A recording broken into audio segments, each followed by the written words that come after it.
Hey, I didn't honestly think I'd be making another video like this so soon, but I genuinely didn't think I'd have so much to talk about in just a few short months either. Now, 4 months ago, I made a video called Ultrakill Has a Problem. And if you've seen that video, you probably already know what it's about. But if you haven't, basically this video was not so much a critique of Ultrakill as it was a critique of the community and the ways some members of it had responded to recent additions and changes to the game, among other things. The response to this video from the vast majority of the community was amazing overall. Hakita himself even left a comment on it, which was pretty cool. And I hope that in general, I changed even a few minds as far as the ways people are thinking about this game. Now, even though there have been some updates to the game, I think this video is still as relevant as ever, and its overall message can and should hopefully still cause people to think about their interactions and relationship with the game and the community. And unfortunately, issues like toxicity, gatekeeping, backseating from the community remain unchanged and unfortunately pretty much as relevant as ever. And nothing that ever changes within the game will likely address those things.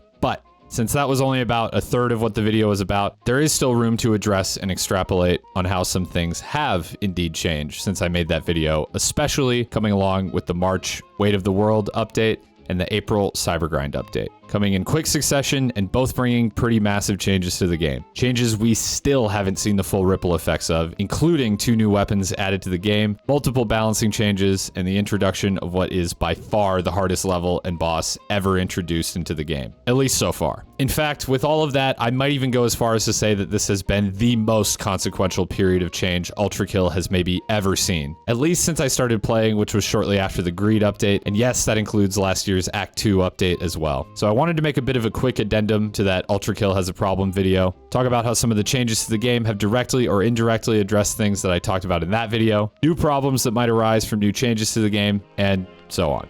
Genuinely gonna try and make a shorter video this time around, and we'll see how that goes. Anyways, let's talk about it. Now, something I spent a lot of time talking about in that original video was the perceived lack of difficulty in some of the new content that had come to the game, particularly Act 2. I even at one point said this: "What will happen if P2 and 3 aren't as epic or challenging as Minos Prime since the bar is already so high?" Yeah, so it goes without saying that I think this point has been thoroughly addressed and debunked by the P2 update at this point, and this quote in a vacuum now makes me look pretty silly. But in my defense, I did also say this shortly after: "What will still exist for veteran players is Prime Sanctums, and the eventual higher difficulties, Brutal and Ultrakill must die." And I think the P2 update has honestly not only reinforced this to be true, but it even took things a step further than I thought it would. For one, I, and I'm sure many others, didn't expect P2 to feature arena fights, let alone arena fights that were as challenging as they were, or use the mechanics of the game in the ways that they did. I already went more in depth on the design of P2 in another video as well. If you're interested in extended thoughts about this, I recommend you check that out. But in general, where Act 2's difficulty introduced new hazards and obstacles like sentries and idols, P2 was like Act 2 chopped and screwed in that it remixed the game's enemies into new configurations that really put all but a select few of the absolute best players' skills to the test. And this is what I imagine we can expect from the remaining Prime Sanctum, and to a lesser extent, I bet we can expect to see elements we saw in P2 throughout Act 3 as well, albeit likely not quite in such an all-out onslaught of difficulty, but more of a natural escalation like how Act 2 was to Act 1. Beyond that, we also saw the Flesh Panopticon and Sisyphus Prime, which are in many ways a development and an iteration on the Flesh Prison and Minos Prime boss archetypes that we saw in P1. I don't really think there's too much more to particularly discuss about these bosses, honestly, and I already went more in depth on them in my previous video, but the difficulty of Sisyphus and P2 as a whole actually prompted a change across the entire game that has some interesting implications, to say the least. Now, this wasn't really a subject I discussed in the original Ultrakill Has a Problem video, but prior to this update, I had often felt that without significant changes to the game, there would come a point where bosses would either have to plateau in difficulty or become more difficult than is reasonably still fun within the game's current mechanics. I think this was reflected in people feeling like Game 2 was maybe easier than they expected, or at least a plateau in difficulty compared to the rest of the game leading up to him.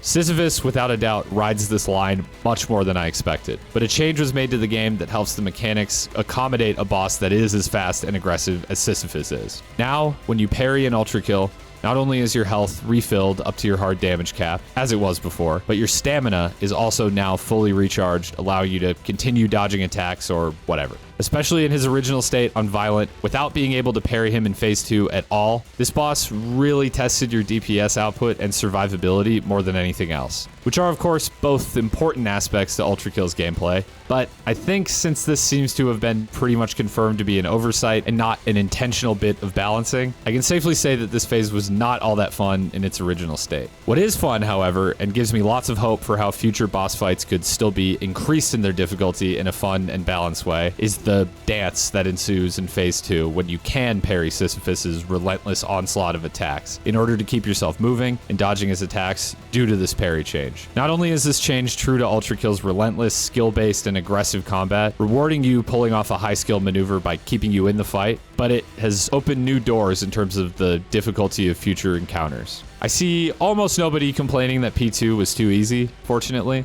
I think it has more than reaffirmed Hakita's commitment to delivering content that is adequately challenging and balanced for players with even well into the hundreds of hours in the game. And there is, of course, still 2 difficulty levels yet to release beyond that.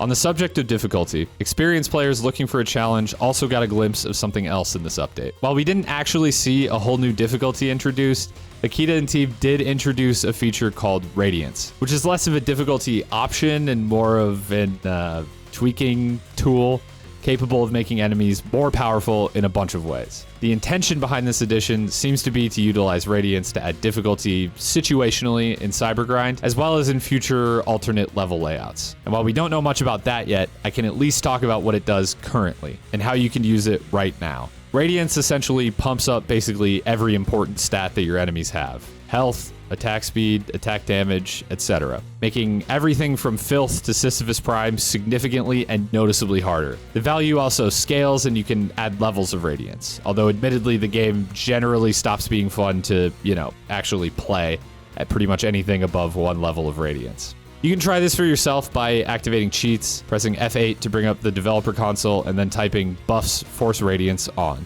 Although the balance of a fully Radiant game is often questionable, it's not really the point. It's a completely optional, self-imposed challenge. Personally, I had a lot of fun playing through Act 1, but by gluttony, I was already getting filtered pretty hard, and the final few arenas of 3-1 and Gabriel's first fight were already feeling as hard or harder than P2. And speaking of P2, a full clear of that level with Radiance on has challenged quite literally the best of the best players that I know. So no matter how good you think you are, Radiance will give you something new to chew on for a good while, if you are, of course, in need of it. Now, the reason I mention this is because, well, yeah, there's 2 full difficulties yet to release at some undisclosed date in the future. I don't think Ultrakill Must Die will necessarily look anything like Radiance. In fact, I'd be shocked. Radiance's approach to adding difficulty is very much against the spirit of Ultrakill in a lot of ways, just pumping up stat values to artificially inflate difficulty. It almost encourages you to play more safely and passively, and less in the way that the game has spent essentially its entire runtime encouraging you to play. But Force Radiance is not a nuanced approach to difficulty either. Speaking more generally as to how playing with Radiance feels, however, I realized how much potential there was for the higher difficulties. I had to really cook up a strategy for every room. I was using some pieces of my arsenal way more often than I thought I would, making ample use of nukes, even in the prelude, setting saw traps in almost every room that had more than a couple enemies in it, and yes, even whipping out the screwdriver occasionally, since Mind Flayers are an absolute menace with Radiance, and the timing for the insta-kill is way less generous. Where I really started seeing the potential of Radiance as a tool, however, was when I played the Boss Rush mod by Hydraxis. Shout out. I've featured his mods on the channel before, and this one is yet another banger. Basically, in this Boss Rush mod, you can fight through all the main bosses, and then once you've completed that, you can go through them again with varying levels of Radiance. At first, I thought they might just be set to Radiance 1, but I quickly realized they had, partial Radiance, and it just made them a little harder. I think it stacks more each time you run through the mod. I only went through one go of it, up to the Flesh Prison, where I decided, nah, fuck this. But it was pretty fun overall and offered a satisfying step up from the base difficulty of the bosses, rather than the finicky and often awkwardly balanced approach of just forcing Radiance level 1. Overall, Radiance really feels like a stopgap response to the people begging for higher levels of challenge and difficulty, but it also doubles as a tool for modders, balancing cyber grind, and for future Encore levels, which I'm not sure that last thing is 100% hard confirmed, but I saw it mentioned in the description of a video on Hakita's YouTube channel, so I hope it's okay to talk about it, speculate on it. And I recommend you play around with Radiance, whether you're looking for a challenge or are just curious about how it works.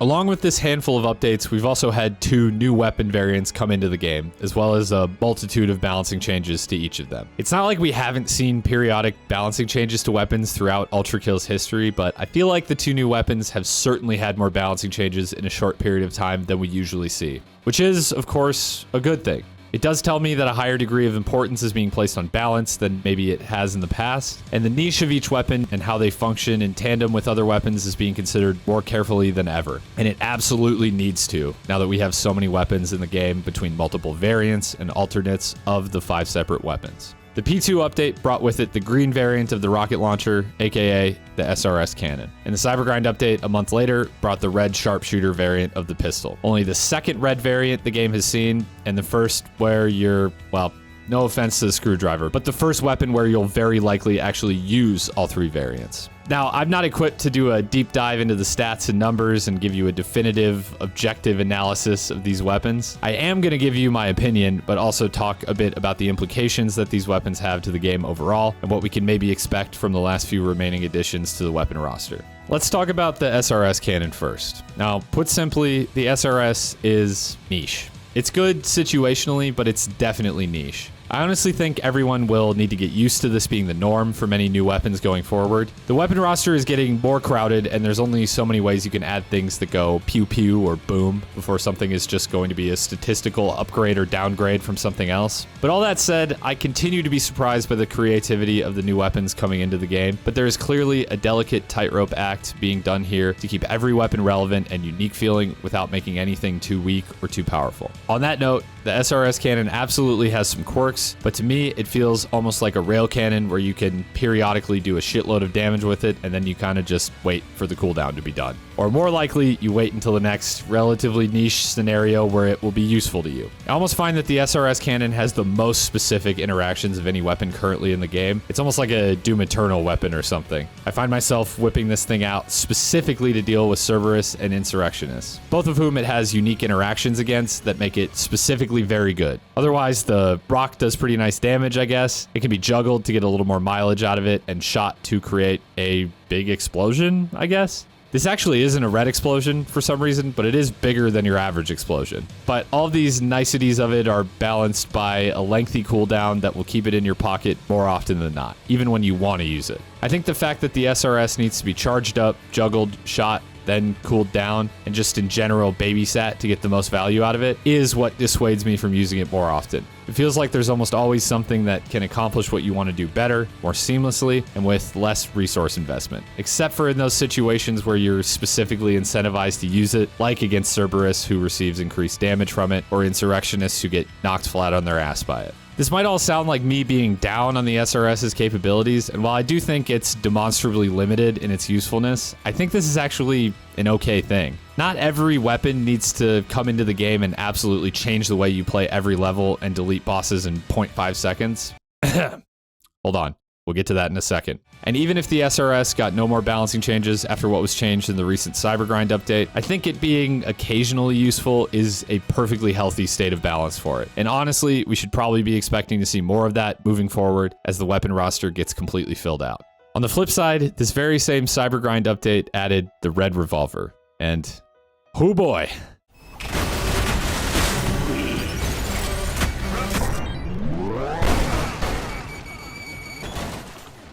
Yeah, we basically had a SawCon 2.0 on our hands for a minute there. Now, this lasted less than 24 hours before the revolver's interaction with coins was patched to make it decidedly less of a boss deleting machine. And I mean decidedly less. But the whiplash within the community of the consensus on this weapon, going from it's the most busted thing to ever be introduced into the game and you're trolling if you don't use it, to it's useless, was interesting. Per usual, the actual truth lies somewhere in the middle. Now, I'm not going to do a deep dive on how this weapon works or the numbers of how it stacks up to the other pistols, but I will just talk about how it feels to me. Don't shoot me if some insane tech comes out and renders what I said here completely irrelevant. I also didn't get a chance to boot up the game in the small window of time the weapon was still giga busted, so I can only relay others' experiences of that. Generally speaking, though, this was flat out not good for the game, and I'd rather see the weapon be borderline useless against bosses and have no meaningful interaction with coins than for it to have remained in this state, full stop. This weapon costs 12.5k credits, an amount you can easily farm before even leaving the prelude, and is available since essentially the beginning of the game. Due to the way the weapon's auto-aim and ricochet mechanic worked, it also wasn't hard to set up or pull off these boss insta-kills. In fact, it was basically a strictly better slab coin in every way. People started basically immediately using this as a straight upgrade to the slab piercer, which it seems clear was never the intention of this weapon. So, without this aspect, is the weapon useless?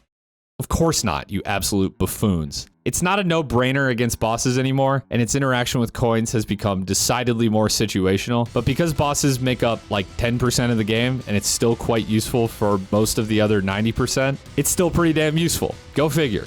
I tend to prefer the standard sharpshooter to the alt because it has very little downtime, it spins up fast, and only triggers a fairly short cooldown if you actually manage to use all 3 charges in quick succession, which almost never happens, at least to me, since once I fire off a shot, I'm probably already switching to something else anyways. But the alt might still boast slightly more utility in boss fights, with better single target damage capabilities, although since the nerf, single target damage isn't really where the weapon shines anymore anyways, at least in my opinion. Where the weapon does really shine though, is close quarters, with bunched up enemies, and really anywhere you can reliably get your shot to bounce once or twice. You're already getting as much or more value out of it than the fully charged up standard piercer, or a single coin hit with a standard shot. And it's so easy to guarantee a bounce or two. Is the enemy up against the wall? That's at least 1 bounce. Enemy standing on, I don't know, a floor?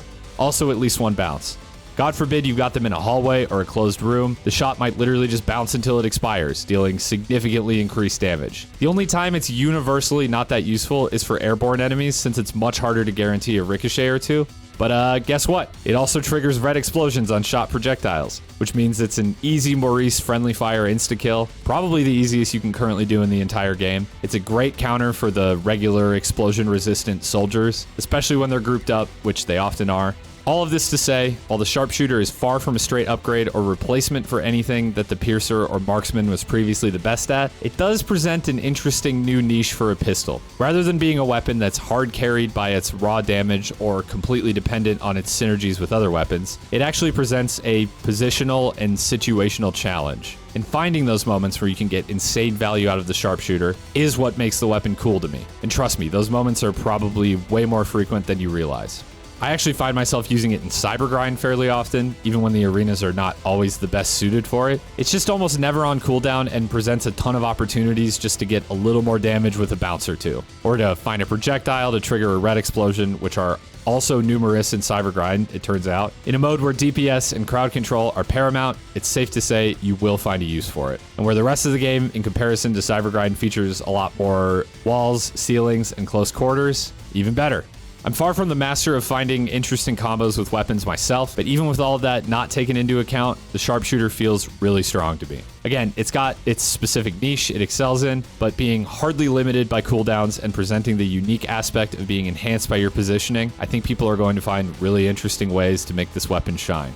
In theory, we're going to see one more variant of each of the shotgun, nailgun, and rocket launcher, plus alternates where applicable. Going with the pattern of 1 new alternate per act, we should see 1 full set of alternates for at least 1 more weapon as well. Not to mention the gold arm variant, I believe is still coming eventually, although the gold weapon variants seem to be scrapped at this point. This might not sound like a ton left to be added, but with how many weapons are already in the game, each new introduction adds an increased amount of possible interactions as there's more things to be interacted with in the first place. Part of me honestly feels like the game's weapon roster already felt complete before the red variants. I've been somewhat down on games with huge weapon rosters before, Proteus, as an example, featured a colossal list of weapons, but when it came down to it, a lot of them functioned really similarly, shared ammo pools, and ended up being cumbersome to switch between, so it was highly likely you'd just default to using one of each weapon type. I've often applauded Ultrakill's approach in having a lean weapon roster and fleshing it out with variants and alternates instead of just piling more weapons on, but I'm already feeling the awkwardness of juggling 3 pistols, which is something I'm sure I'll get used to, but it's got me thinking about this again.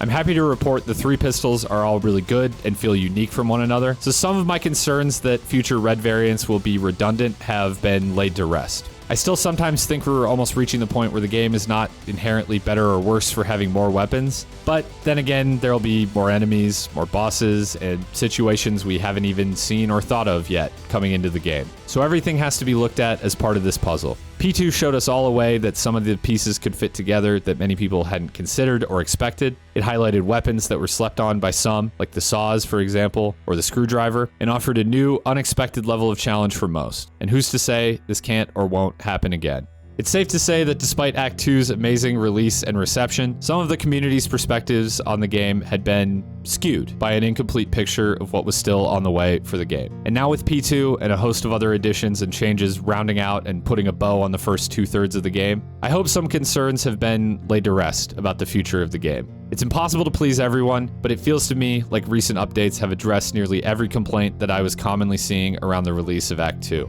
On a personal note, I just want to say that the growth of this game and community has been amazing. I feel like I blinked and Ultrakill went from being a niche little game that I was part of a small community for to being a game that is culturally relevant in a way that I never expected. It has a huge and amazingly diverse fan base. It's one of the highest rated games on Steam with over 50,000 reviews now. It's inspiring basically an entire subgenre of FPS games. I used to be the new guy on the block, and now I'm some boomer-ass old head. And people who started playing the game at or well after Act 2 are obliterating my pathetic cybergrind scores and curb-stomping my mediocre speedrun times. But things like the Keygen Church and health collabs, some of the voice talent the game is attracting, and so on, just reinforces the reach that this little game has had, and what an absolute monster of a game Hakita has created.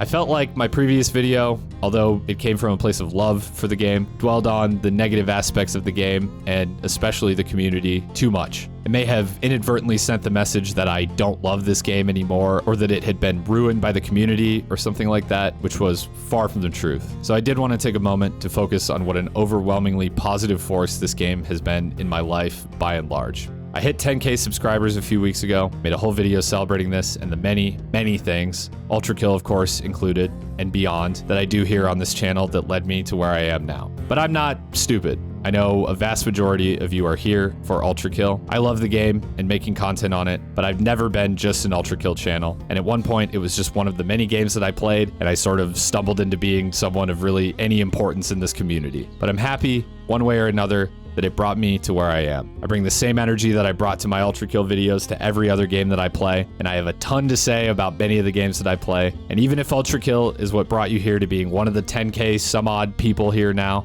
I hope you stick around and check out the other things I have to offer. I have some content coming up that I think you'll be interested in. I've also got a Patreon where you can support me, get early access to those upcoming videos, get some extra videos and content, including a patron podcast that I just released talking about a ton of this stuff, including my 10K milestone in more depth. Thanks for watching, and I'll see you around. Hit that like button. Alright. Smash that bell, hit that bell button, hit Destroy the my bell pussy. button. Subscribe to Dumper Man.